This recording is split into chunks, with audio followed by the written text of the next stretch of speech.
ও মামা, আজকে কি চানটা না করলে হয় না? তা কি করে হয়? স্নান না করলে তোর পেটের মধ্যে আগুনটা নিভবে কি করে? আগুন? কোথায় আগুন? ওই তো দেখ না, তুই ফু কর, দেখবি মুখ দিয়ে ধোয়া বেরোচ্ছে। সত্যি সত্যি? হ্যাঁ তো, যা আয়নায় গিয়ে দেখ।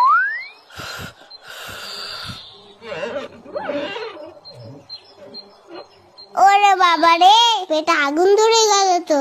শিগগিরই যাই, চানটা করে নি। ও মা, গরম জল দাও তো, স্নানটা করে নি। এই মুখটা ঢালবো না, না পরেরটাই ঢালবো। কোনে ঠান্ডা ঠান্ডা কুল কুল, চান করতে আসাটাই ভুল। এই তো পেয়েছি, আগে তোদের চান করাই, না হলে তোদের পেটে আগুন লেগে যাবে। তখন বুঝবি খেলা। এই জায়গাটা ইতে জল দিই তো। আমার জল ফুরিয়ে গেছে, আরো গরম জল দাও। এত গরম জল নিয়ে কি করছে দেখি তো। ও কি চকচক করছে। গ্যাস পুড়িয়ে গরম জল